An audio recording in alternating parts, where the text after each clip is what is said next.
What up, guys, and welcome to GameZone, the brand new debate league that is gonna find out if you got what it takes to, I don't know, maybe play some classic side scrolls, maybe beat some unplayable games, maybe prove that you're the best fighter in the league, or I don't know, maybe play somebody else for a living.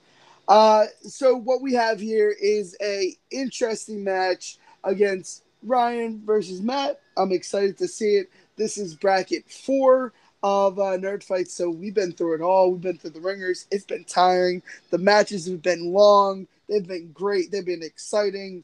Let's jump right into it. Let's introduce the player. Yeah. So Ryan, tell us how you're excited to be here, and are you excited to be in the tournament and stuff? Well, yes, I am definitely excited to be in the tournament. Although I have to admit, I was taken back for a minute with GameZone because I thought, oh, this is going to be all modern games. But when immediately I'm told this is classic games, I thought that's just great. The only oldest video game system I ever played was Super Nintendo. But I thought it would be fine. But then I'm let's just say this tournament's going to put me in my head a lot, and let's just say the questions I were given completely threw me through the ringer. I just hope to come out with full, complete sentences in this match. So I guess in modern terms, you're a bit of a noob when it comes to classics. Gotcha. So we're gonna go over to Matt. Matt, are you a noob or are you a veteran of the whole series? And are you excited to be a part of the tournament? Because I'm excited to have everybody here, man. It's exciting. I'm very excited to be in this tournament. And here's the thing. I didn't grow up on movies. I had to adapt to that later. The thing I grew up on was games. My first big birthday present that I got was a Nintendo 64. I played the Super Nintendo because my dad had it. I played Atari. I played NES. And then I got an original Xbox. I played PlayStation. I played it all. I've been playing it for over 20 years. I'm just excited.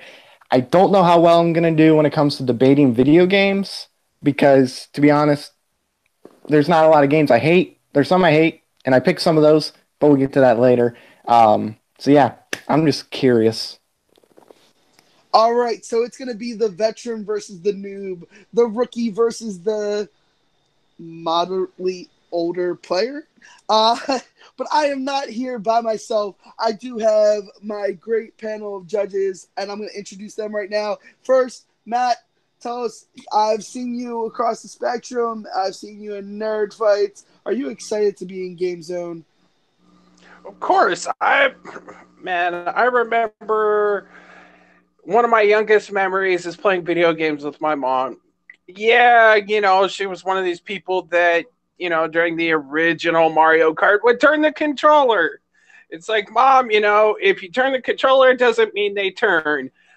So getting to sit back and listen to other people talk about games, hey, I'm all with it. Let's hope that this debate is as good as the last one we sat with. Absolutely. And Joe, I'm excited to see you back, my man. Tell us, are you excited to be a part of this whole adventure? No pun, I guess, on adventure? Yeah, it's not really a pun. We'll discuss what a pun is later. But yeah, I'm excited to be here. My history with video games is I am a Pokemon champion in all 7 regions and will be the champion of the Galar region in a few months. So I'm excited to just see what other people have to talk about video games. And I'm excited to see these guys just, really duke it out and get their game on. All right, guys. I bet I'll do it first. All right, guys. So if you've watched Nerd Fights, you know what this is about to go down. It's going to be intense. I'm going to go over the rules real quick. There's 4 main rounds. You get 90-second opener, 5-minute debate, 60-second closer. We changed a few of the titles. So the 1-minute extension is called the Extra Life. So you get to go ahead and have an extra life, which means we get to add a minute onto your opening or closing. And then, of course, the timeout rule that has been inducted into Nerd Fights has now been called the pause button. If we go ahead and the debaters continue to talk over each other, we're going to go ahead and say, press that pause button. And 10 seconds will continue on the clock. when I wrangle you in, your 10 seconds will start. So if that means I can't wrangle you in for 10 seconds, you lose 20 seconds in this debate. And we'll go over the speed round when we get to it. All right, and we're about to jump into it in the first question of bracket 4, and the first category is fighter. And the question goes to Ryan first. Ryan, best villain in the Mortal Kombat series. Who you got? Mortal Kombat as a fighting game series has a multitude of people to play. So when it comes down to the story and the fighters itself, you want to know which one of these stands out as the long-lasting villains you want to see over and over again. My pick is Shang Tsung. This guy was there during the first incarnation of the Mortal Kombat series, and he has been a consistent player throughout. Sure, he's been taken out from the new recent lines, but he still has a maintained presence to where the new, for Mortal Kombat 11, the DLC, he was the first featured character to be released. And also, he is such a popular character that it ties into the movies for the fact that he is ingrained into popular culture. This character can absorb people's souls, take on their abilities. He is one person that you cannot undertake lightly. Even when you play against him, whether it's the arcade, the console system, or a handheld, he is someone who is too difficult to beat and hard to master too, because with his soul steel abilities. But I'm going to hold from right there so we can talk more. All right, under time. And we're going to go over to Matt. Matt, best villain in the Mortal Kombat series. Who you got? 90 seconds on the board when you start talking. Look, the greatest villain in Mortal Kombat is Shinnok. And I might be saying it wrong. I don't care. He is easily the best villain in those games. For one, he's the most feared. He's a fallen elder god. And all the other elder gods that forced him away, put him away because they knew how powerful he was. This is a guy that can destroy worlds pretty easily. When you play with him, his power-ups, his fight style, it's very, very, very difficult to beat. It's pretty much unstoppable and makes the game unfair. You literally have one or two moves, you're done. It's over. This guy is probably the most challenging character to beat, whether it's the heroes or the villains. It doesn't matter. Yeah, he wasn't in the first game, but just because you're in the first doesn't make you the best. It's Shinnok. All right. Woo! Shang Tsung and Shinnok. This is going to be a battle for your very soul. And yeah, we're going to see who's going to be more deadly, the person that devours souls or the person that rules over souls. Matt, Ryan, 5 minutes on the board when you guys start talking. Okay, so here's the thing. Shang Tsung is actually in the newest Mortal Kombat game, and the fact that you didn't realize he was in it proves how forgettable he is and how he progressively has gotten worse as each game comes out. It's the same old character. It's He's nothing not forgettable. cool, He's mentioned he is definitely mentioned in Mortal Kombat 11. He's played by He's in Mortal Kombat 11. Yes, but he's also a DLC character added on because people like him. But they ruined his character in the DLC. If you look up online right now, there are a lot of people furious of what they've done with him. He's just bland at this point. It's just the same as the very first Mortal Kombat. They haven't done anything to the character as a whole to actually make him, a little more interesting, make him better. I mean, there's been more villains out there from the Mortal Kombat games that are better, like Shinnok, Shang Kong, Quan Chi. Okay, you want to talk about Shinnok, though. Shinnok, I mean, you want to see Blaine too. Yeah, Fallen Elder God. That's his shtick since his introduction in Mortal Kombat 4. And the fact in Mortal Kombat 10, it's the same story thread. The fact that, yes, he's fallen, he's captured, he rules the Nether Realm. I mean, there's nothing new added to him until this game. I mean, with Shang Tsung, at least when he's beaten, he's still a constant threat to where in Deadly Alliance, with the assistance of Quan Chi, he does kill Liu Kang to where he is now the main threat. And the fact that he has Liu Kang's abilities makes him even more dangerous. You could say that, but so is Shinnok. Shinnok, when you defeat him, he's still feared. He's still the most feared character in the games. He has this amulet that he can escape from wherever you put him. He can go wherever he wants. You can't stop him. He's unstoppable. He can just leave whenever he wants, and he can go wherever he wants, and he can destroy it. It's unstoppable. 10, he can be beaten by Johnny and Cassie Cage. So how unstoppable is he? Sure, he may be an immortal, but I like the fact that if my villains can die and come back, shows to me that they're going to be a persistent thorn in the. They're going to be bothering me no matter how many times I beat them, and they keep getting more powerful, just like Shang Tsung, because of who he is as a sorcerer. And let's not forget, in the Mortal Kombat lore, Shang Tsung has created other more powerful fighters like Ermac. He's also been in hand creating Melina. Let's just say he's helped enhance Baraka. And also, from what we've seen in these new games, he has tortured Jax to where Jax in this new game sides with the villains because of how deadly and how terrifying and just how good he is at being a bad guy.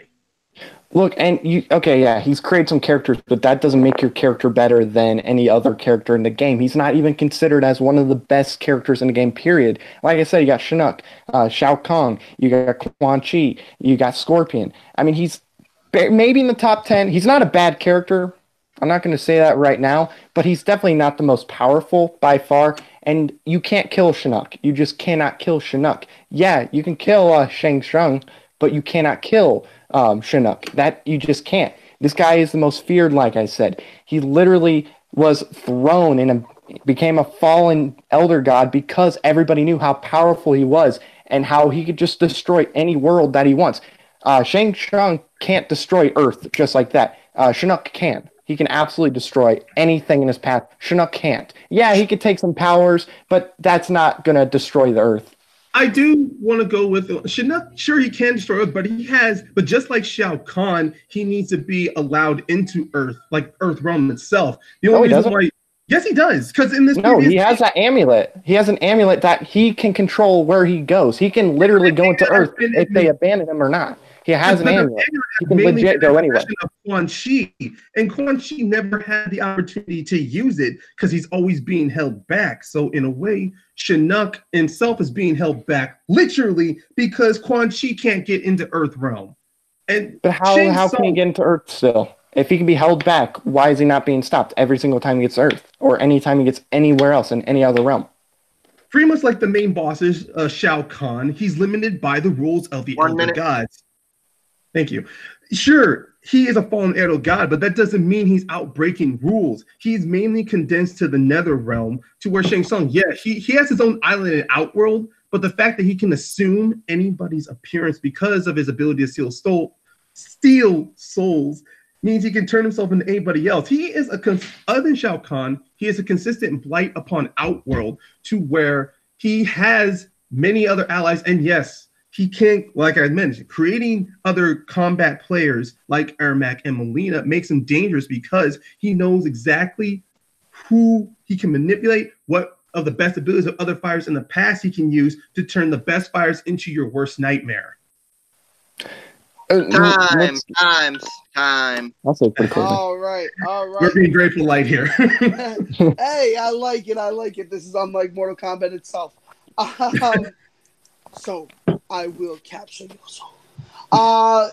We're gonna go ahead and go back to Ryan. Ryan, for your closer, 60-second closer. Tell us why Shang Tsung is the best villain in the Mortal Kombat series.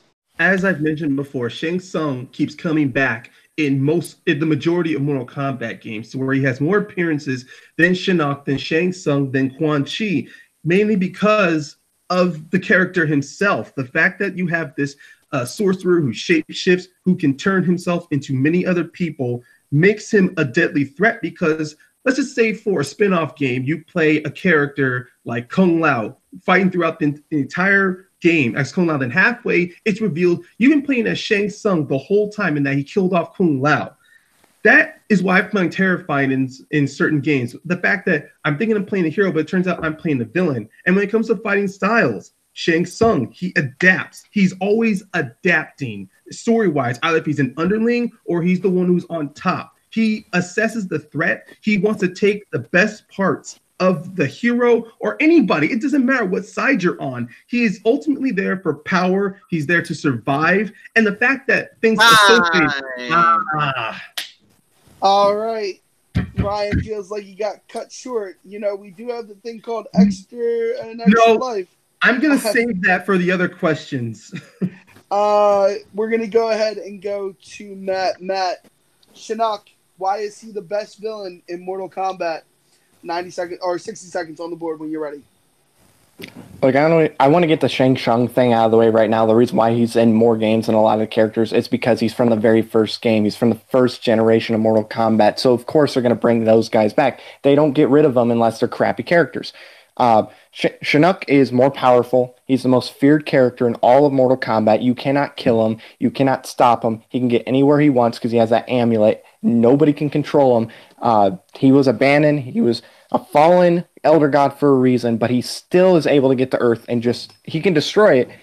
That's how powerful he is. He's unstoppable. When you play as him in the game, you cannot lose. His fighting style is unstoppable. It becomes unfair. Shang Tsung was ruined in Mortal Kombat 11 with the DLC. His character just gets progressively worse. His fighting style is bland. It doesn't change from the original game at all. Shinnok is the most powerful, feared character. You can't kill him. You can kill Shang Tsung. All right, that was a heck of a close. So we're going to go ahead and go over to the other Matt first because, I don't want to be the first bad guy. I don't want to be the villain of our video game series.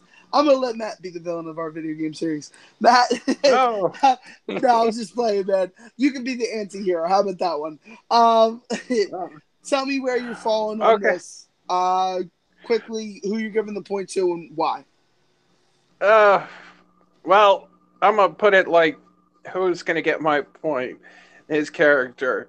Ryan, your soul is mine. Ryan's getting my point because he explained that with Shang Tsung, you can follow as one character and then dramatically change. It can dramatically change. You could think you're the hero and then all of a sudden you're actually the villain. And the fact he's a legacy. He is from he's from the first. He's been in every game, every movie. He's got a small role.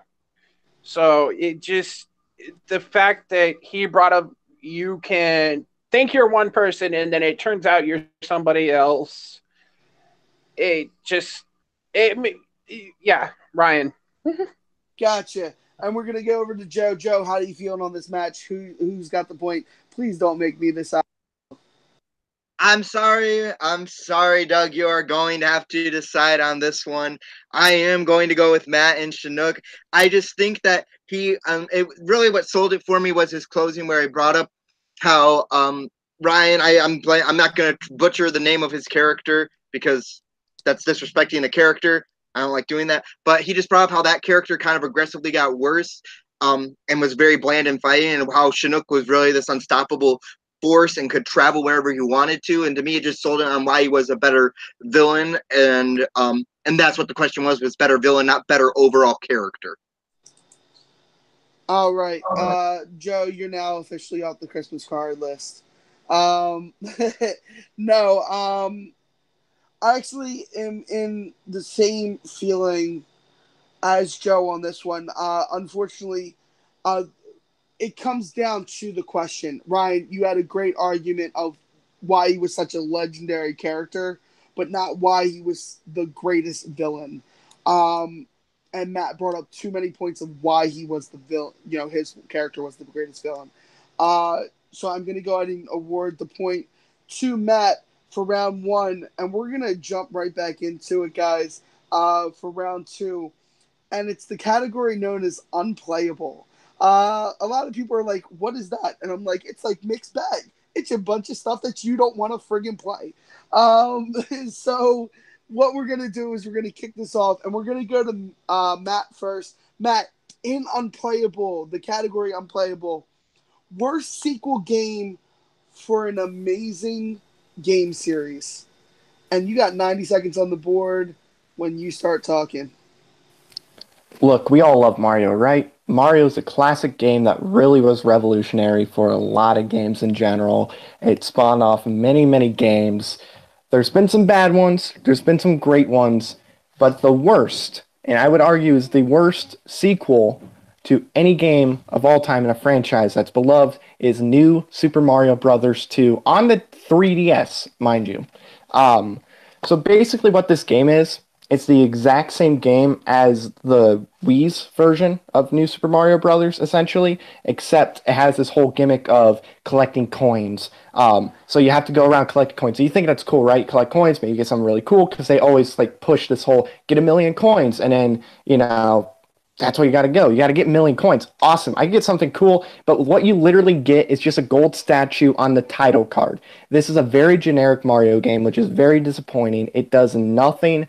The graphics, especially for a Mario game I believe it came out 2012, 2014, somewhere in that area, but still, especially on like 3DSs or whatever, it's one of the worst looking games I've ever seen on that. And it's honestly a step back from like what's the game called? Mario 64. It looks better than this one, and that shouldn't be the case because it's over a decade older.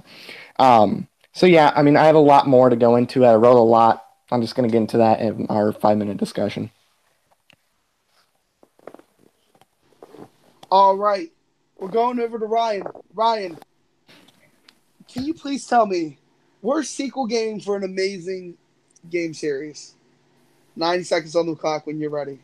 I think when it comes, in my opinion, when it comes to worst sequel games from the Amazing Game series, to me, it comes to a sequel game that ends up killing the series dead, that kills all the momentum it had going forward. And to me, that game is Mass Effect Andromeda. Now, despite what million people's feelings were on the Mass Effect series as a whole, Mass Effect brought something brand new to open world and RPG genre, and it kept adapting and changing itself through every game forward.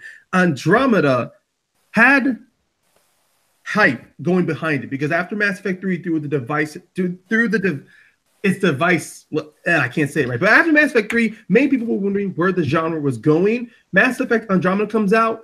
The game was rushed. It had so many subplots and minor details going on through it. It felt less like Mass Effect and more like a simulator when you were playing it. It had too many minor do this missions, to-do lists, to where it felt like a chore instead of actually playing Mass Effect. And what was the thing about Mass Effect that was great? The characters and the story. Instead, there's miscasting of voice actors. There's just bad use of visuals to where it took a year or so in order for it to get a patch note on it. But other than that, before it could fix itself, the game was halted. Mass Effect itself was grinded to a halt to where you might not see any new game or any reboot of it coming out from a console series or on PC in the future. I'm going to stop there. You stopped right at your time, actually. You stopped right at your time. I heard the dings. Oh, wow. All right, so we have new Super Mario Brothers 2. When I read this in the chat, I completely read the wrong game. Same here. I thought he was talking about Super Mario Brothers 2 itself. This is going to be an interesting fight versus Mass Effect Andromeda. I'm excited to see where this one goes. This is probably next to question 4, if we get to it, my most anticipated. So, guys, 5 minutes on the board.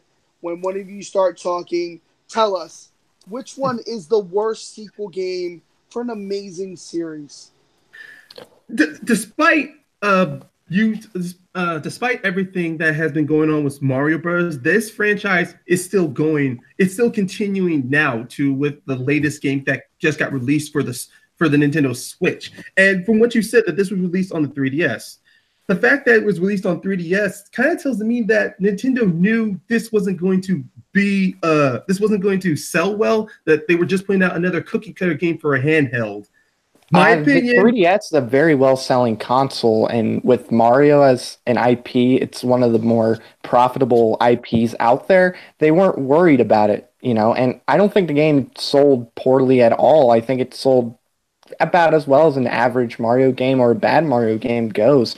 But the 3DS, the new 3DS, is a pretty good selling console, and that looked like, they were going to focus on that a lot, as well as like whatever consoles they put out. That's different now. But when it comes to Mass Effect, people weren't wondering where Mass Effect would go after Mass Effect 3. People were wondering, when are we going to get the remake of Mass Effect 3? Because the game is not good. The game is horrible. The ending is one of the most hated endings in any video game possible. It's divided. Some people hate the ending, some people love it. I mean, you can't. I mean, if you're just going to take the ending of a gaming system of a game in general and say it's terrible. Sorry. Oh god, I'm killing myself here. If you just take the ending of a game and say it's the worst part of the game itself, then sure, you want to get something new. And the developers did respond to that by DLC content to help rewrite the game ending. It's not just the ending that people didn't like. It's whole game in general. It's a very weak game. It's the worst of the Mass Effect games, I would say. It doesn't really do anything. And also another reason why people probably didn't want another one anyway is because Shepard dies at the end. That just happens. But with Mass Effect Andromeda, it actually does something, a little different. It expands the story. The designs of the characters are really cool, like the creatures and whatnot. The graphics are really good in that game. But some of the better graphics, in a lot of games I see today, the graphics are really well done in that game. And the combat, the way you fight in that game, it's a lot of fun too, as well as, I think all the engagement. Sure, the combat does match itself, but the fact is that you only get to explore more of the combat because of these mini to-do lists that you're given with the story of Mass Effect Andromeda. And it distracts itself from the main story itself. I mean, the fact that you have to, as this character, as a Pathfinder, you got to colonize worlds, all is pretty much, it's just blatantly taking the open world genre and, diving headfirst into it. Sure, I wanted something different from Mass Effect Andromeda, but the fact that I'm going more into this open world setting without no limitations, no end to it, all it is just a complete to-do list to where, okay, colonize this world, leave some of your teammates here. Okay, visuals. Let's talk about visuals, because with the visuals, the cutscenes itself were very choppy and edited down to where where you had plenty of memes of people showing characters with a loose eyeball or having their faces being dislodged from their nose or seeing their teeth outside of the skin. I mean, before the patches were brought in, the visuals in combat already stopped any momentum this game would have had. I've actually never experienced that. Maybe I played it after a patch or whatever, but I've never actually experienced any of the graphics. But like I said, I mean, Mass Effect 3 is the worst of the franchise for sure. And yeah, maybe they're not, but it wasn't the actual company that made 1 through 3 that made it. It was like the Montreal version of them. But going back to New Super Mario Brothers 2, your game does something different. It adds something to the franchise. My game literally adds nothing. This game is the exact same game as the Wii version, except you have this coin gimmick, which is pointless and stupid. It's the dumbest thing you could have. And the story is not good at all. It's very generic. It's the most generic of any Mario game. I mean, we had great stories with the original Mario Brothers, with Galaxy 1 and 2, and with Odyssey. This game isn't fun. And with the coin thing, and you're just collecting these coins, which gives you lives, it just adds more lives, and you're living over and over and over again. It just takes the fun away. There's no challenge to it. It's just this straightforward, okay, let's grab coins. Oh, look, I'm still alive. I can't die. I'll just continue going on. And what do I get at the end? A fucking gold statue. Wow, what a great reward for collecting 1,000,000 coins. It makes me wish I never played this game. I spent hours trying to get these 1,000,000 coins, and it was pointless. Well, then that was... 1,000,000 coins is one thing, but with something like Andromeda that is giving you a multitude of characters, having you want to invest in relationships. Time, my friends, time. Oh, all right. All right. I sounded nothing like Matthew McConaughey, so we're just gonna go over to Matt. Matt, 60 seconds on the clock. When you start talking, tell us why New Super Mario Brothers 2 is the worst sequel game for an amazing game series. Look, to wrap it up, Mass Effect Andromeda does add things to the game. It adds all these new worlds, it has these really cool creature designs, and the graphics are really good, especially for a lot of games in these days. Yeah, not Red Dead 2 quality, but what game really is. The combat is a lot of fun. It's the best action in any of the Mass Effect games, I would say. It's more engaging in that fact. And the story is better than the third, and the ending isn't as bad as the third. But when you go to New Super Mario Brothers 2, it's just a coin collecting game. Every time you get 100 coins, you get a life, and you have to collect 1,000,000 coins. There's no challenge to the game. At least with Mass Effect Andromeda, there's a challenge. This game is it's the straightforward, super easy game, which takes the fun out of it and makes it the worst sequel of all time.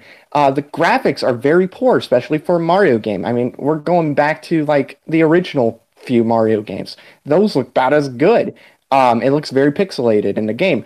A lot of Mario games have great stories, like Galaxy 1, 2, Sunshine, Odyssey. Those have really good stories. Time. All right, Ryan. Here's your chance to haymaker back.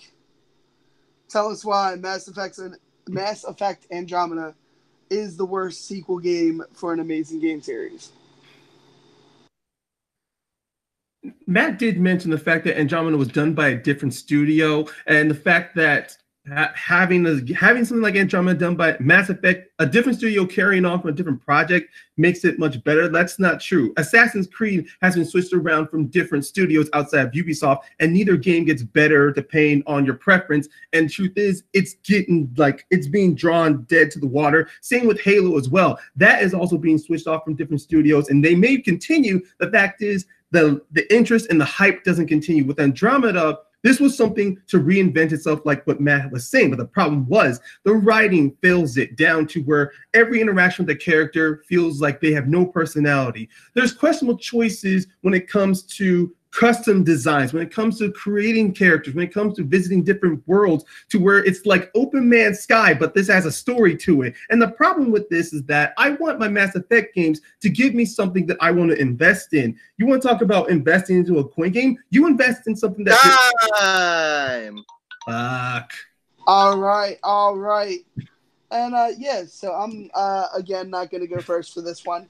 Because that's not how I do things. I'm gonna go over to Joe. Joe, make some sense of this for me, man. How are you feeling?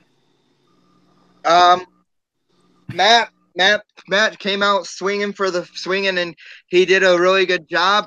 What really sold it for me was how he brought up how Ryan didn't actually even pick the worst sequel in the series. He was able to hit Ryan on some points about how Mass Effect 3 was worse, and Andromeda did something more interesting, while essentially Super Mario Bros. 2 was just a rehash of the Wii version with worse graphics and a coin collecting gimmick. So Matt's getting my vote for this one.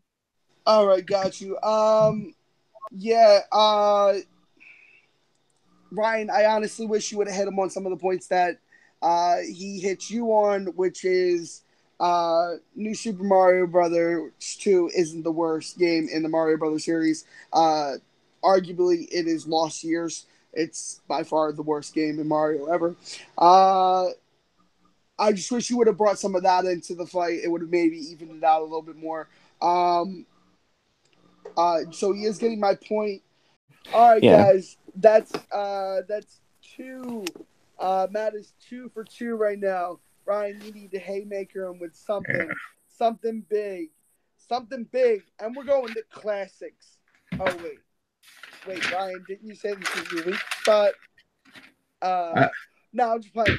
Classics is anything that is pre-PS2. That is what we are considering classics.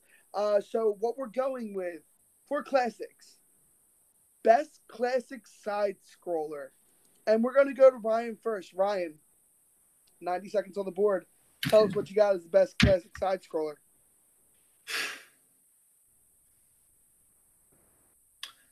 I decided to choose Mega Man 2 for the classic side scroller because coming off of the first Mega Man, this game takes every element that was from the first Mega Man and improves on that genre. It improves on the side scrolling. It improves on upping the difficulty, but at the same time of Mega Man for it being so fast-paced, this one slows it down a little bit. It refines its game-forming platform to where you can be able to balance yourself. You can learn slowly, bit by bit, through each level. Also, it helps introduce new elements to the game that become franchise staples. They get reused in certain sequel games like Mega Man 4 and Mega Man 6 and 8. But these are always originators because there are so many that's been brought in the second one. You get the Metal Blades from Metal Man. You get the Time Stopper from Flashman. These two elements, these two weapons are brought back in further games. Also, the visuals look very good. They are neat. They are crisp and residual. Yeah, I'm gonna stop there before I mince words. All right, and we're gonna go over to Matt. Matt, best classic side scroller. What do you got? Like the best classic side scroller is Super Mario Brothers 3. Super Mario Brothers is one of the best games maybe ever made, and Super Mario Brothers 3 takes that and just expands it. It adds more really cool power ups. Like you get to play as a flying raccoon, which is awesome. That's a really cool part of the game.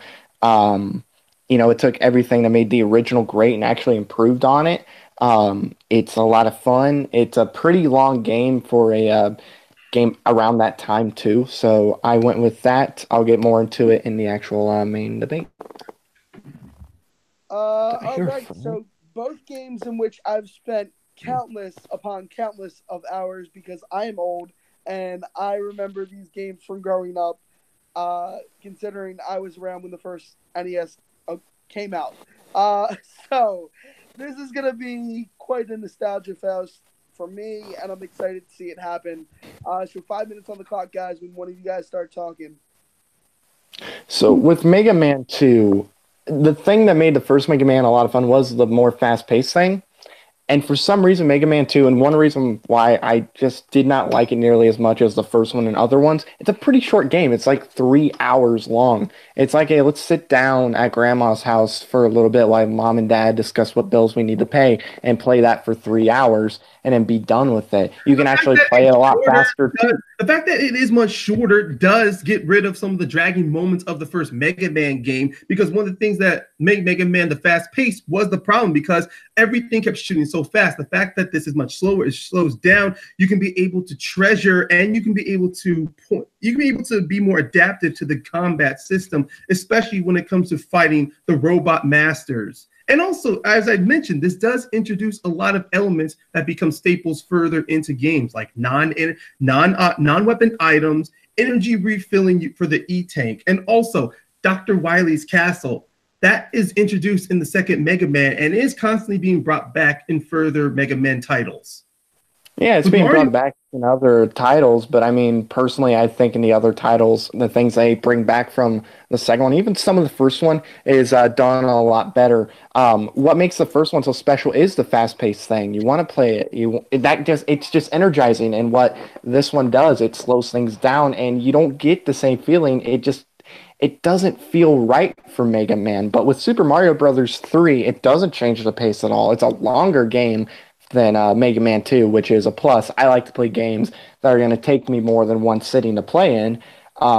It's a little more challenging. I'm not going to say it's way more challenging, because it's not, but it's a little more challenging.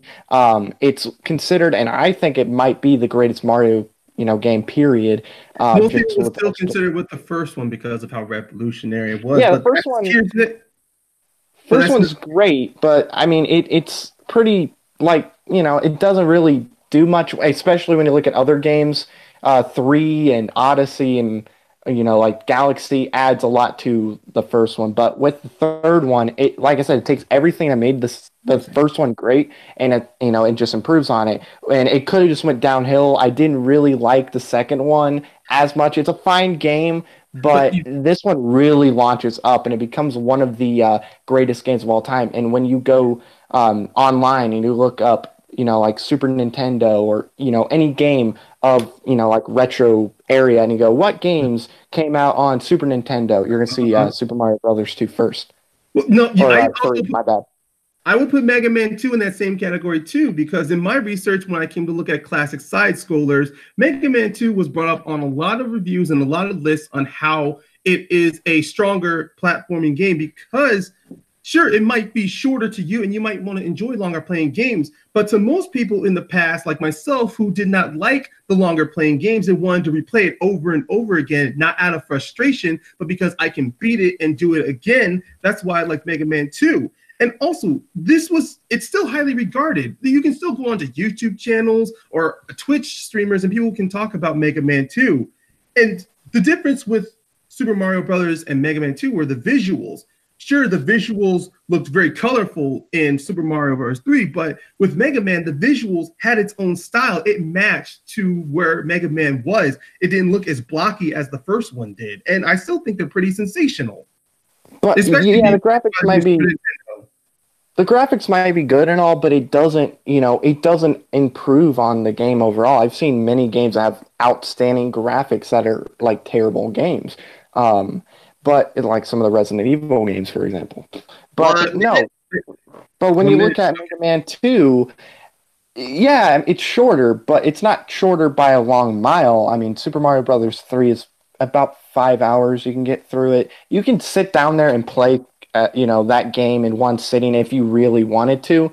But I like to actually savor the game and play it on multiple occasions and not just beat it on one go and then move on. I could do that if I wanted to, but if I want to play that game, I can play it for 2, 3 days and, actually enjoy it. With Mega Man, I it's a one and done I type didn't of actually, game. And I didn't it's actually say play and move on. I mean it might come off that way, but Super Mario Brothers 3, sure, there honestly it doesn't. It's not that memorable when I look back on it. Sure, there are certain elements that were introduced into it.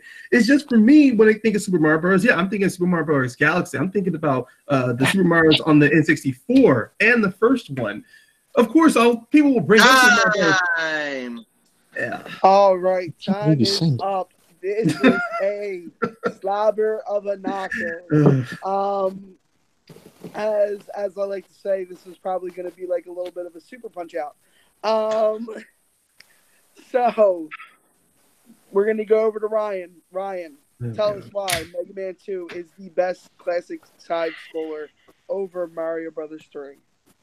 When Mega Man 2 was released in 1989, let's just say the gaming industry around that time was still suffering itself because of situations from the Atari, from how arcade video games were taken over. So the fact that Mega Man 2 is something that you can play at home on a console with its shortened time does say to me that this is a game that is worth playing. I mean, I would love to say that Super Mario Bros. 3 has something better, but as I mentioned, I barely remember it because when I played it, it was one of those situations where it was a one and done. Mega Man 2, it just had more elements involved that stuck out to me more, that makes me want to go back to play it again.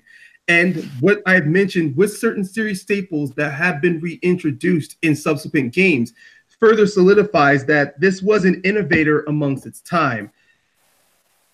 I'm going to stop there. All right, we're going to go over to Matt. Matt, tell us why Mario Bros. 3 is the best classic side scroller over Mega Man 2. The fact that they had to slow down Mega Man 2 from the first Mega Man, which was a faster paced game, and it felt more boggled and it was shorter, says something wrong. It doesn't have much to the story at all. At least with Super Mario Bros. 3, you have a lot to add on to the story. It takes everything from the first and it just makes it even better. Like with the Flying Raccoon as one of the power-ups, it's a great, great power-up. Anything that's taken from Super Mario Bros. 3 is not done as well as in Super Mario Bros. 3. But with Mega Man, things taken from Mega Man 2 and put into the other games do it better than Mega Man 2. It's just too slow. It's too short. It's generic for that time. It doesn't improve on the first, really, while the third one takes a lot from the first and improves on it. It's a lot of fun, and you can play that game over and over again. It's not just a one-sitting game. You could play it in 2 days, or you can play it in one day, depending on how much fun you're having, or, what, you're getting in trouble for. So, Super Mario Bros. 3 is the best side scroller game. All right. I could have went with Zelda. I Of didn't want to course, do I that. got to be the one to judge this one first. Oh my god. So I got a bunch of nostalgia feels. By the way, y'all suck because you didn't choose my favorite side scrolling game. So, yeah. So Zelda? that's things against both of you. Ha! Was it Zelda? Contra? Was it what? Zelda? No, it's Yeah. not Zelda. No. I was going Contra. Wait, which one? I said Contra. No, not Contra either. Hmm. It's Castlevania. Oh. That's a pretty good one. Okay. No. So let's get down to the nitty gritty of the. I'm actually gonna award my point to Ryan this round. I think Ryan hit Matt a little bit harder as to Mario Brothers not being the best or memorable Mario Brothers, and he also, even though Matt hit it a little bit, Ryan kind of laid down the mindset that all the added bonuses that were in the game or started in this game have kind of influenced the series. So Ryan's going to get my point for this round. We're going to go over to Matt G. Matt G, where are you feeling, man? Oh, this was close. This was really, really close. And my point came down to the final 60 seconds. And one thing that was brought up, that Matt brought up towards Ryan, is that they had to slow down the original because it was too fast. And then he also brought up that various games took things that were brought in on this one and made it better. And I personally like the fact that Matt brought up the various character developments in Super Mario 3, and they're still being used today. So I guess we're going to Joe. All right, Joe, it's your decision. Will this be a KO, or will we be going to round 4? Well, I hate to be a broken record, but I'm going to have to agree with Matt on this one and give my point to Matt. I think he just hit a little bit. I think what you said with Ryan hitting a little bit, with hitting harder than Matt, I do kind of disagree with you. I think Matt being able to bring up how Mega Man 2 just felt slower and boggled down, and Mega Man was better than Mega Man 2. Ryan, as much didn't really hit as hard back on, well, Super Mario Bros. 3 isn't that great of a game, and just with Matt being able to bring up how it improved and evolved Mario Brothers, while Mega Man 2 kind of really slowed down Mega Man, kind of. So I'm giving my point to Matt. All right. And your winner by KO, getting his first KO, Matt. Matt, we'll come back to you. I'm gonna go talk to Ryan first. Ryan, man, how you feeling? Please don't hang your head low. Yeah, hang your head low. I said that right. You killed it. You fought strong. Maybe brush up on your classics a little bit more. No, just playing. But seriously, how you feeling? Are you excited to continue in the league and play on the roster of GameZone?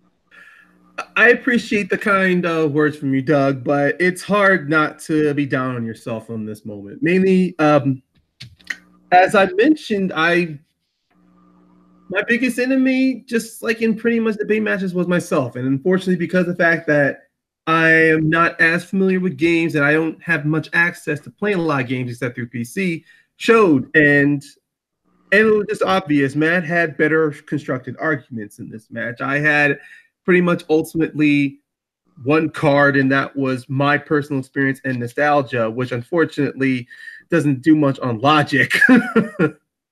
But as far as I move forward, if I choose to move forward in GameZone, I am going to take more time into not just more research, but just more on constructing the narrative and the story within my argument. Because let's be honest, I thought I had Shang Tsung down because of the fact that this guy is such a memorable character, and the fact that he's being brought back. But it constantly proves that even when you're so sure of your answers, someone else can always knock you back down in your place.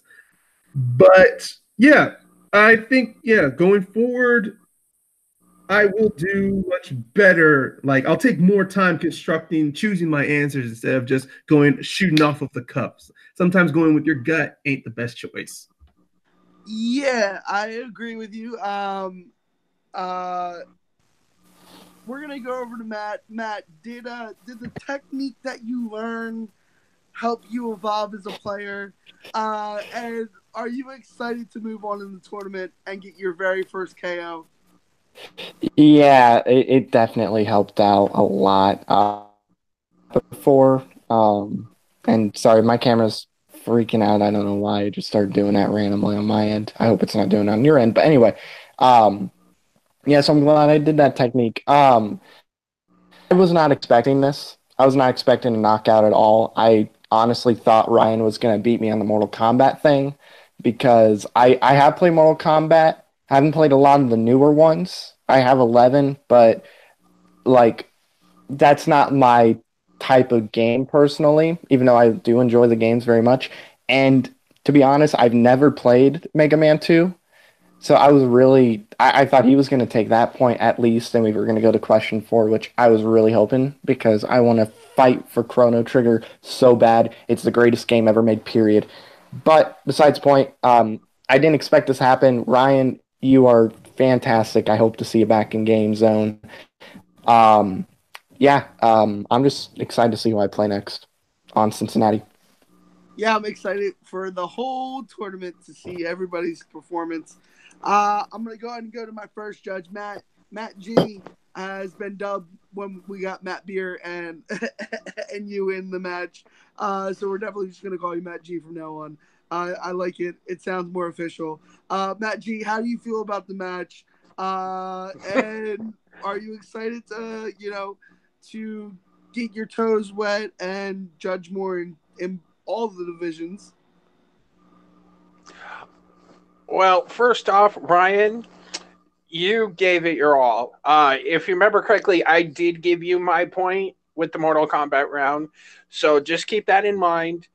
Matt, you're all over these leagues, whether you're competing or just sitting back listening. You both fought admirably. I was really hoping to go to round 4 because that question was going to be great. This was a great fight. I grew up, like I said, playing video games. So I am highly disappointed that neither one of you picked Zelda. Just going to lay that out there. Zelda's the greatest side scroller game, period. But we can debate that another time. Can't wait to come back and sit and listen to other people talk about games. Awesome. And Joe, man, I love hosting with you, man. You always bring some fire. You always bring some excitement. How do you feel about this whole thing? And are you excited? I feel great about this. I'm excited for Game Zone. I'm excited for all the leagues we have going on. I love being here with you guys. I love keeping time. I love getting to shout time to make sure that they don't get their arguments in when they're going past time because I'm so loud that you can only hear me. And it's just being able to be loud and being able to be exciting in these matches and being able to judge is such an honor. And I'm just excited for this league. Awesome. As always, I am your commissioner, and I'm excited to see where this tournament leads. We've had some great matches so far. We've got some great matches to come. If you haven't checked out already, go check out the Nerd Fights tournament as well. That kicked off, and I'm sure that's one hell of a tournament. I think I would know. I'm the commissioner. Second of all, again, guys, for all you gamers out there, bring your quarters because we don't supply the extra lives.